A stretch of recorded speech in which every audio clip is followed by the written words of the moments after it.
Hello अजीज़ दोस्तों, आप सभी का बीसीसी नॉलेज हब में एक बार फिर से खुशामदीद है। और अब हम स्टार्ट कर रहे हैं अदबी सनाफ की दूसरे हिस्से को, जिसका नाम है शेरी असनाफ। और आज शेरी असनाफ का पहला जो हिस्सा है उसको लेके हम आए हैं और उसका नाम है कसीदा। जैसा कि पिछले लेक्चर में हमने बताया था कि हम लोग नेक्स्ट जो नशिस्ते हैं उसमें कसीदे पे बात करेंगे। तो आज कसीदे पे बात होगी, इसलिए हम लोग अब शुरू करते हैं शेरी असनाफ के एक हिस्से के, जिसका नाम है कसीदा। आइए देखते हैं कि कसीदा की तारीफ़ क्या है और उससे रिलेटेड हमने क्या पॉइंट्स लिए हैं। देखिए, कसीदे के लिए हमने 5 पॉइंट जो बहुत ही इम्पोर्टेंट है, और हमने बहुत ज़्यादा पॉइंट नहीं लिए हैं क्योंकि हाई स्कूल के हिसाब से, क्लास 10th के हिसाब से हमने कुछ पॉइंट अखज़ किए हैं, वो पढ़ने की ज़रूरत है। ठीक है, तो फिर देखते हैं इन 5 पॉइंट्स को। ठीक है, पहला पॉइंट देखिए कि कसीदा अरबी ज़बान का लफ्ज़ है जिसके मानी गाढ़ा गूदा और मोटी तंदुरुस्त ऊँटनी के हैं। यानी कि इसका जो मानी है वो गाढ़ा गूदा और मोटी तंदुरुस्त ऊँटनी के हैं। ये अरबी ज़बान का लफ्ज़ है। ठीक है, लेकिन जब कसीदा की तारीफ़ की जाती है तो ये मीनिंग नहीं ली जाती। ये जो अरबी का जो कसीदा वर्ड है, जो लफ्ज़ है, उसका जो मानी लिया गया है गाढ़ा गूदा और मोटी तंदुरुस्त ऊँटनी, इसको ना लेके बल्कि एक दूसरा जो ख्याल है शायरों का, उन्होंने लफ्ज़ कसद से लिया है, और कसद के माने हैं इरादे के। ठीक है, तो ये जो इरादा है मतलब किसी चीज़ का इरादा करना। अब ये इरादा क्या है उसके बारे में भी बात करेंगे। तो ये जो लफ्ज़ी माने हैं इसके इरादे के, ये ज़्यादा करीब है, और ये जो है जो कसीदा की खूबी है वो इसको ज़्यादा बयान करता है। तो इसलिए जो अगर कसीदा के माने की बात करेंगे तो हम बात करेंगे कि इसका माने हैं इरादे के। ठीक है, तो देखिए ये इरादा का जो माने क्यों लिया गया, इसके लिए जो तीसरा पॉइंट है उसको आप देखिए कि शायरी की वो सनफ़ है जिसमें किसी की तारीफ़ या मजम्मत की गई हो। ये जो कसीदा है वो शायरी की वो सनफ़ है जिसमें किसी की तारीफ़ या मजम्मत की जाती है। ठीक है, यानी कि अब यहाँ से क्लियर हो गया ये जो इरादा क्या है कसीदा लिखने का। जो कसीदा निगार है या शायर है, जब ये इसकी निगारी करते हैं तो उसमें 2 चीज़ें होती हैं, या तो वो तारीफ़ करते हैं या उसकी मजम्मत करते हैं। यानी ये उनका पहले से इरादा होता है कि हम फला शख्स की या तो तारीफ़ करेंगे या फिर उसकी मजम्मत करेंगे। ठीक है, तो ये जो इसकी जो तारीफ़ है, यही मेन तारीफ़ है कसीदा की। अगर कोई बोला जाए कसीदा क्या होता है तो आप इसी पॉइंट को लिखेंगे, इसीलिए यहाँ पे ये पॉइंट लिखा गया है मेन हेडिंग पे कि कसीदा शायरी की वो सनफ़ है जिसमें किसी की तारीफ़ या मजम्मत की जाती है। ठीक है, अब चौथा पॉइंट देखिए कि इसमें होता क्या है। इसमें ख्याल की बुलंदी और मुबालगा आमेज़ी का बखूबी इस्तेमाल होता है। यहाँ पे एक सनाती जो अदबी सनात है वो यूज़ किया गया है, मुबालगा। ठीक है, मुबालगा क्या होता है? किसी चीज़ को बढ़ा चढ़ा के बताना। मतलब अगर किसी की तारीफ़ की जा रही है तो बहुत ही बढ़ा चढ़ा के बयान की जाएगी, और किसी की मजम्मत की जा रही है तो भी बहुत बढ़ा चढ़ा के बयान की जाएगी। ये इसकी ख़ास बात होती है, ये इसकी खूबी होती है। यानी कि मुबालगा आमेज़ी का जो इस्तेमाल है बहुत ही खूबी के साथ इस कसीदे में पेश किया जाता है, और उसके अंदर ख्याल की बुलंदी भी पाई जाती है। ये चौथा पॉइंट हो गया। और ये लास्ट पॉइंट इसके हैं कि इसकी एक अहम खूबी बुलंद आहिंगी और पुरशिकवा अल्फाज का इस्तेमाल भी है। यानी कि बहुत ही शिद्दत के साथ, बहुत ही आहिंगी के साथ जो है कसीदा किसी के बारे में, किसी की मजम्मत या तारीफ़ में जब पेश की जाती है तो उसमें बहुत ही ज़्यादा शिद्दत होती है। तो यही चीज़ ये हम यहाँ पे कहना चाहते हैं। तो ठीक है, ये 5 पॉइंट है, जिसमें से एक पॉइंट तो इनके लफ्ज़ी माने हैं जो लुगत में माने मिल जाएंगे आपको कि ये गाढ़ा गोदा और मोटी तंदुरुस्त ऊँटनी के हैं। लेकिन ये माने नहीं लिया जाता, बल्कि ये जो माने इरादे के हैं उसको लिया जाता है, जो कि लफ्ज़ कसद से बना हुआ है। ठीक है, दूसरी चीज़ क्या है कि वो मतलब जो हमारा तीसरा पॉइंट है उसका इसका मेन तारीफ़ है कि कसीदा शायरी की वो सनफ़ है जिसमें किसी की तारीफ़ या मजम्मत की जाती है। और चौथा पॉइंट है कि इसमें ख्याल की बुलंदी और मुबालगा अमेजी का बखूबी इस्तेमाल होता है। ठीक है, ये सब पॉइंट्स आप नोट कर लीजिए और लिखने के लिए आप कम से कम ये 4 पॉइंट तो ज़रूर लिखिए। ठीक है, इस तरह से 5वां पॉइंट है कि इसकी एक अहम खूबी बुलंद आहिंगी और पुरशिकवा अल्फाज का इस्तेमाल भी है। इसमें आप शिद्दत पसंदी भी कह सकते हैं, इसको हटा दीजिए और इसकी जगह पर शिद्दत पसंदी भी लिख देंगे तो भी चलेगा। ठीक है, अब देखते हैं कि इसकी फ़न, हैयत और सनात क्या है। मतलब जो कसीदा की जो शायरी है उसके अंदर इन सब का इस्तेमाल किस तरह से होता है। जैसे फ़न के बारे में हमने आपसे बात किया था कि शेर किसे कहते हैं। ठीक है, जो शेरी फ़न है उसमें हमने बात की थी कि शेर क्या है, मिसरा क्या है, इसके बाद फिर रदीफ क्या है, काफिया क्या है, तो ये सब शेरी फन थे।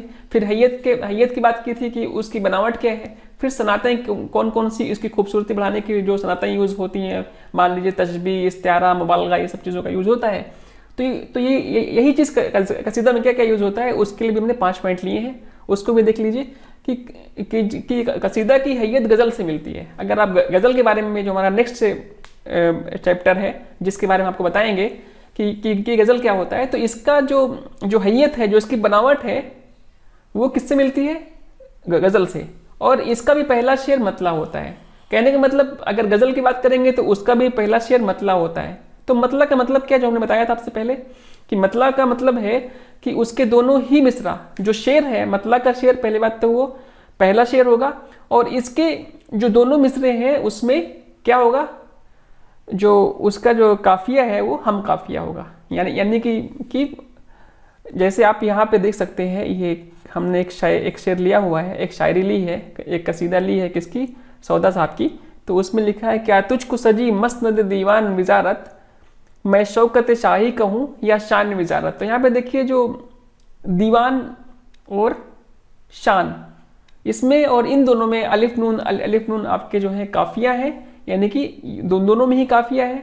तो इस तरह से ये जो है मतलब कि मतला का शेर हो गया, क्योंकि दोनों में काफिया है। और जो इसमें जो रदीफ यूज हुआ है विजारत, और इसको आप पूरे इसमें देख सकते हैं।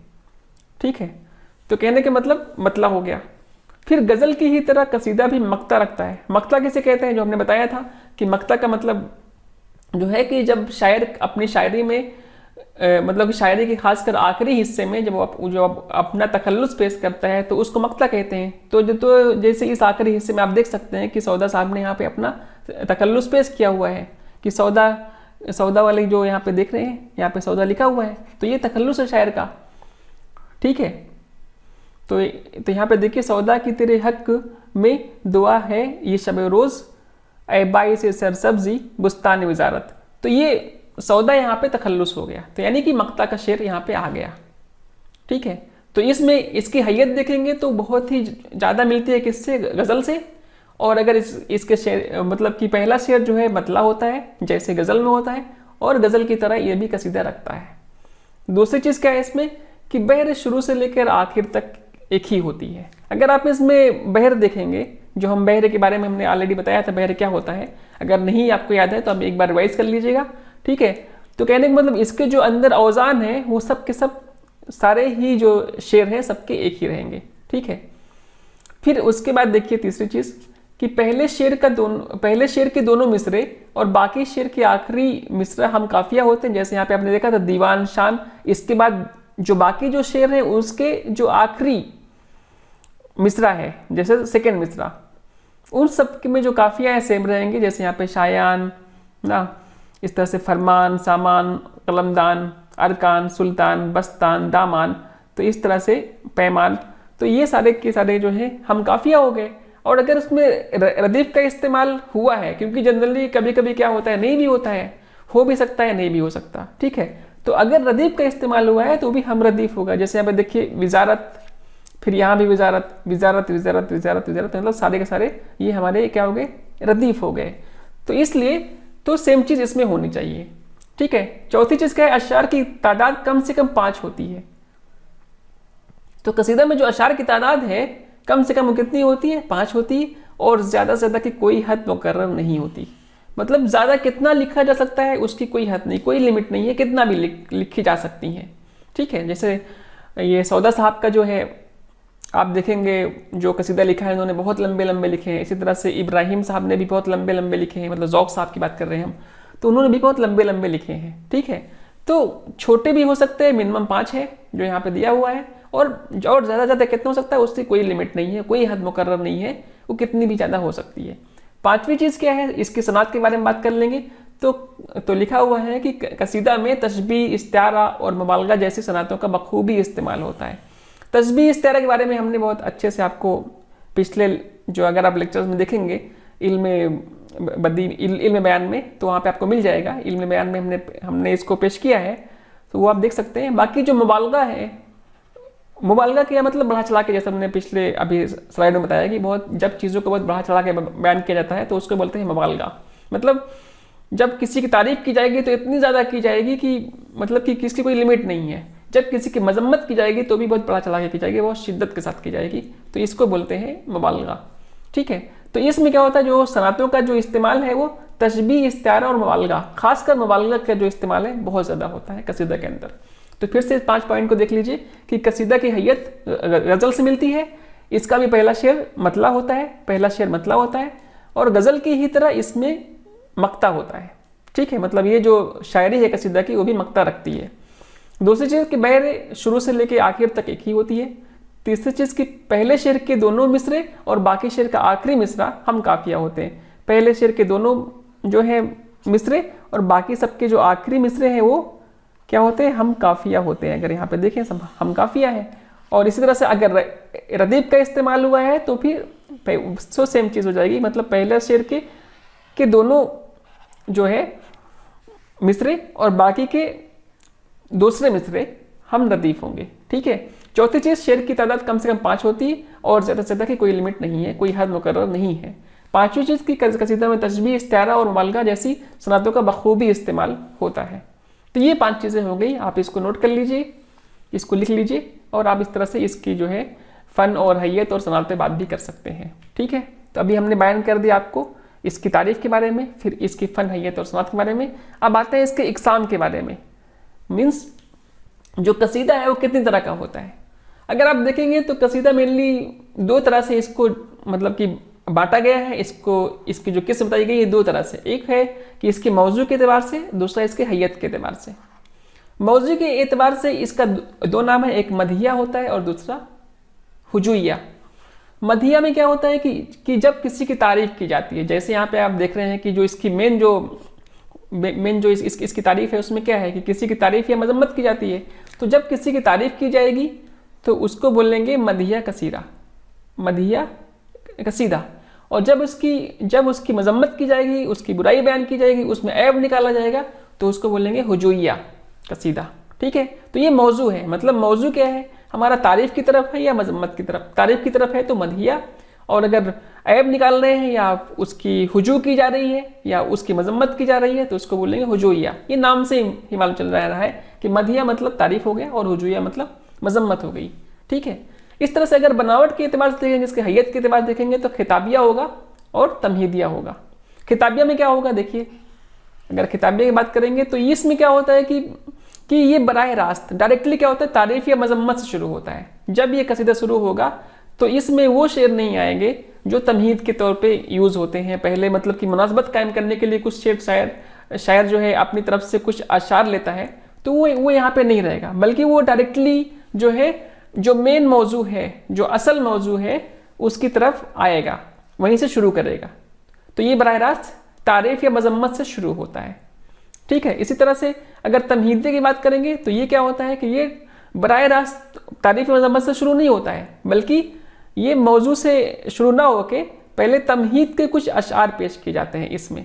ठीक है, अभी आपको समझ में आ जाएगा। अभी हम नेक्स्ट जब स्लाइड इसकी हम हैयत की बात करेंगे, मतलब इसका जो अजायद तरकीबी है उस पर बात करेंगे, तो आपको क्लियर हो जाएगा कि ये तमहीदी और खिताबिया में क्या डिफरेंस है। ठीक है, तो अभी ये समझिए कि मौजू के एतबार से मदहिया हो गया और हुजूइया हो गया, 2 इक़साम है, 2 किस्में हैं, और हैयत के एतबार से भी 2 किस्में हैं, एक किताबिया है और एक तमहीदिया है। अब जैसे कुछ एग्जाम्पल हैं, कुछ शेर यहाँ पे दिए गए हैं, आप देख सकते हैं कि फज्र होते जो गई आँख मेरी झपक, फज्र होते जो गई आँख आज मेरी आँख झपक, दी वहीं आके खुशी ने दर दिल पर दस्तक। तो ये एक्चुअली मदहिया है, किसके बारे में, किसकी तारीफ के लिए ये कसीदा लिखा गया है, उनका नाम है आसिफ जाह साहब के लिए। ठीक है, इसने मोहम्मद रफ़ी सौदा साहब ने इसको लिखा है। ये एक मधिया मतलब कि कसीदा है, तो उन्होंने इसके बारे में उनकी खूब तारीफ़ की है। तो ये जो शेर है, मतलब ये जो कसीदा का पार्ट है वो मधिया कसीदा का है।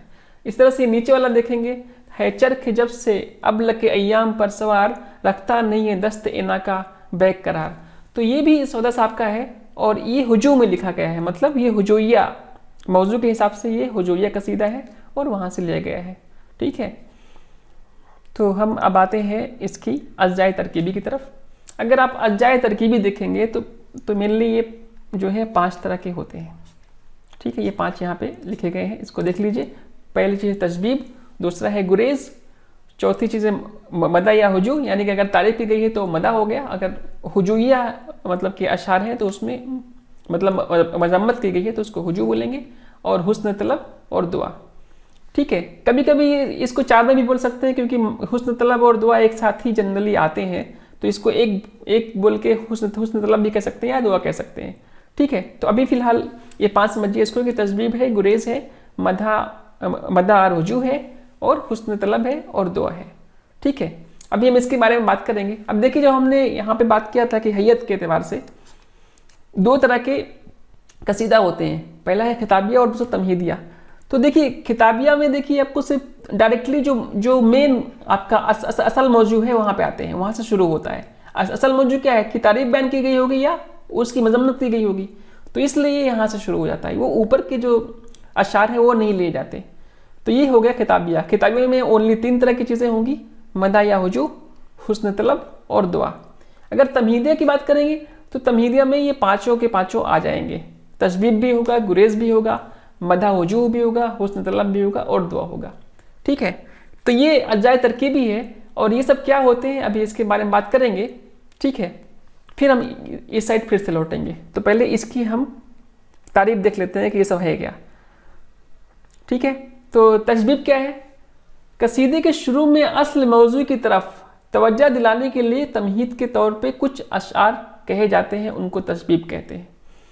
यानी कि ये असल मौजू नहीं है, जो असल उन्वान है या असल जो चीज़ है इसके अंदर हुजू की गई या तारीफ की गई है वो अभी नहीं है, बल्कि उसकी तरफ तवज्जो दिलाने के लिए कि आप जब इसको पढ़ेंगे तो आपको मालूम चल जाएगा कि तारीफ मतलब ये जो कसीदा है वो तारीफ में बयान किया जाएगा या मजम्मत की जाएगी, वो यहाँ से मालूम चल जाएगा, लेकिन ये असल मौजू नहीं होगा। ठीक है, इसका जो मौजू है वो असल नहीं होगा, बल्कि उसकी तरफ मुनासबत कायम करने के लिए कुछ तमहीद के तौर पे अशार पेश किए जाएंगे, तो उसको बोलते हैं तशबीब। जैसे यहाँ पे देखो।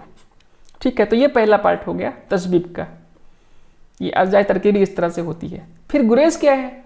वो शेर जो तमहीद और मदा में मुनासबत कायम करे उसको गुरेज कहते हैं।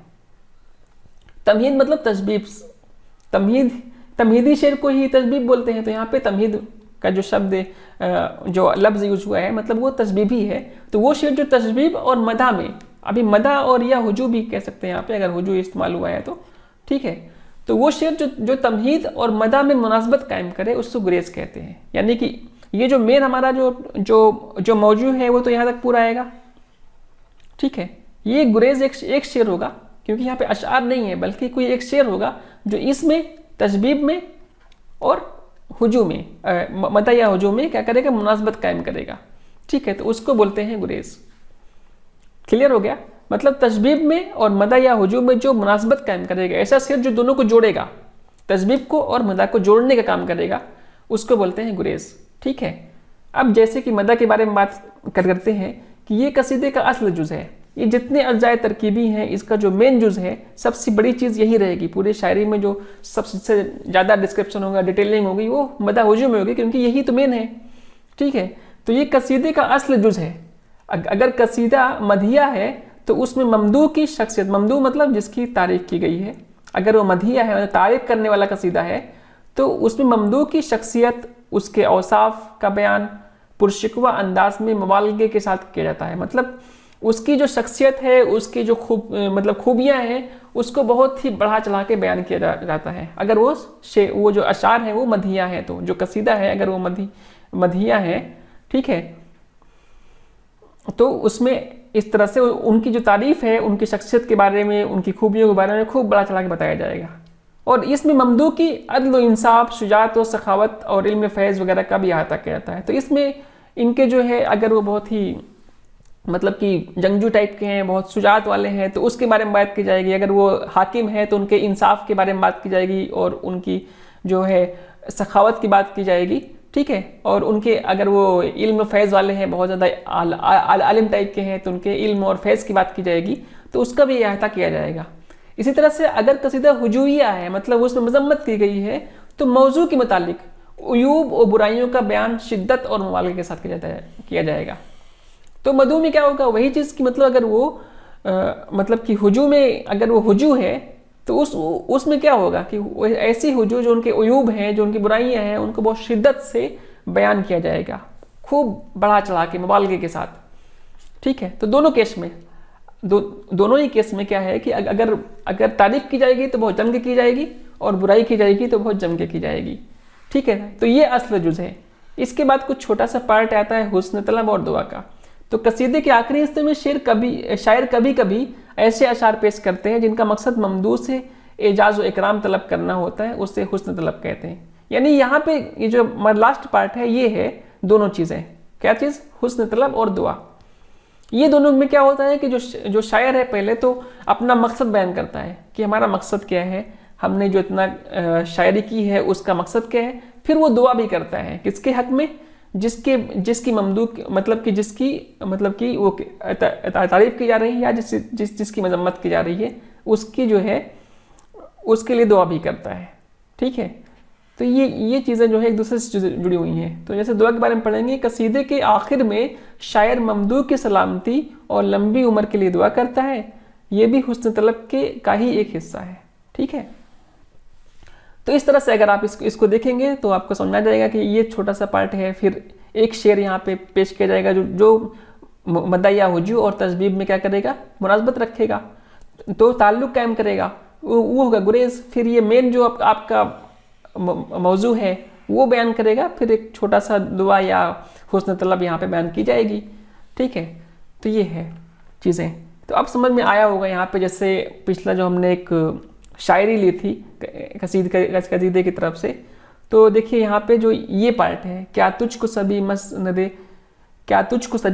मस्नद दीवान विजारत, मैं शौकत शाही कहूँ या शान विजारत। इस मर्तबा के चार कुब उनको ही फबी है, पुस्तन से जो होते हैं शायान विजारत। तो ये जो चीज़ें अभी मेन मौजू पे नहीं आए, लेकिन जब यहाँ से आ गए शायान और शान की बात की जा रही है तो क्लियर हो गया कि ये जो शायरी है वो तमहीदिया है ना।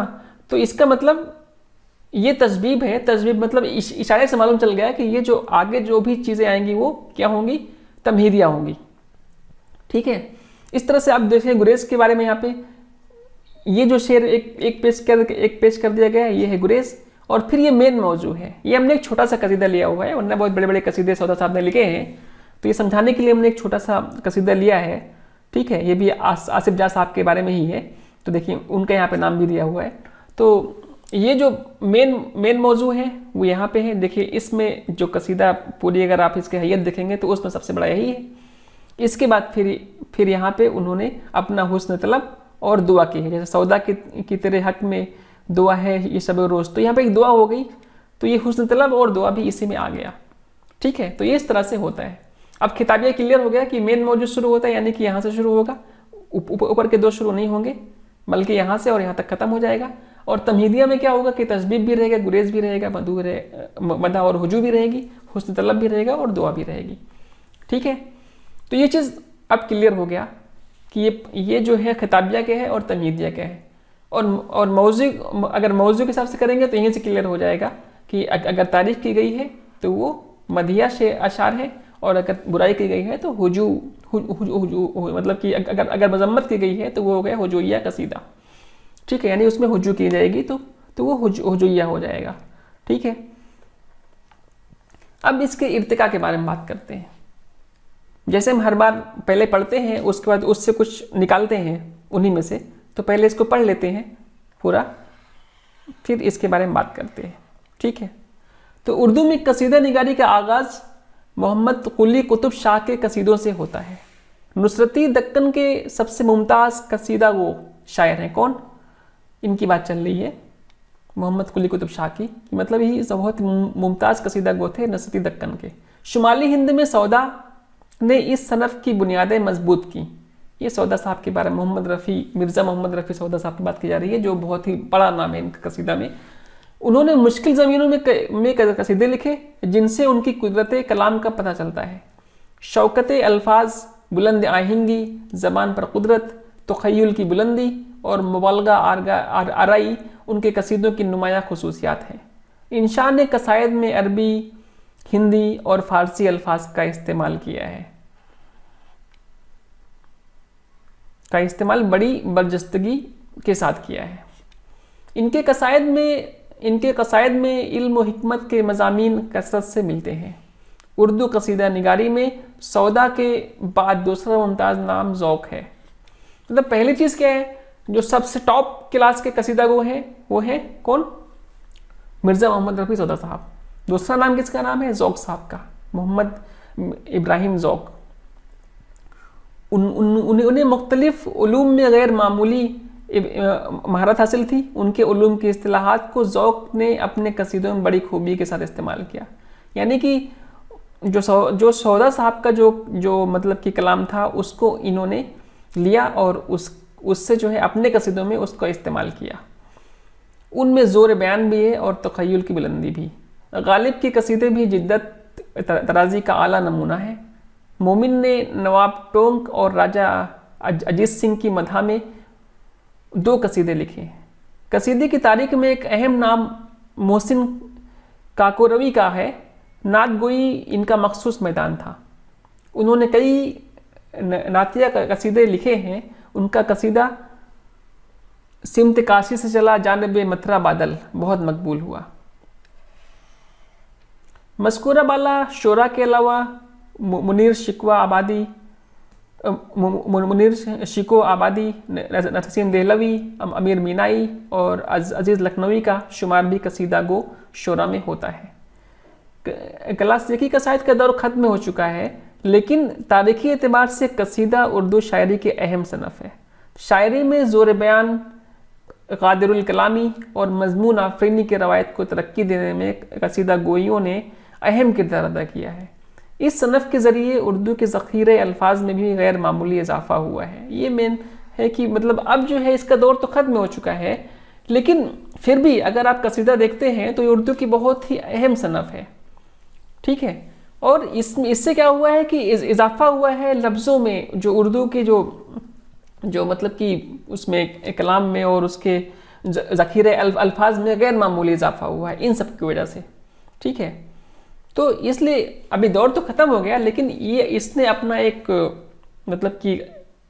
मतलब अपना एक मकाम तो रखा ही है। तो इसलिए इसको जो है मतलब ख़त्म होने के बाद भी इसको अभी भी पढ़ा जाता है और समझा जाता है कि कसीदा किस तरह से बहुत इम्पोर्टेंस रखता है शेरी असनाफ में। ठीक है, तो अभी हम इससे कुछ जो पॉइंट लिए हैं वो आप नोट करिए, ये इम्पोर्टेंट है। ठीक है, पहली चीज़ यहाँ से शुरू करते हैं कि कसीदा की शुरुआत अरबी शायरी से हुई है। कसीदा की शुरुआत अरबी शायरी से हुई है और अरबी शायरी से ये सनफ़ फ़ारसी में पहुँची। मतलब किस तरह से इसका इर्तिका हुआ है। पहले तो ये जो कसीदा है उर्दू शायरी का या उर्दू अदब का तो नहीं था, पहले वो अरबी में था। फिर अरबी से वो किस में आई? फ़ारसी में आई। ठीक है, और फ़ारसी से फिर ये उर्दू में पहुँची, इस तरह से उर्दू में आई। ठीक है, और फ़ारसी से ये फिर उर्दू अदब में दाखिल हुई।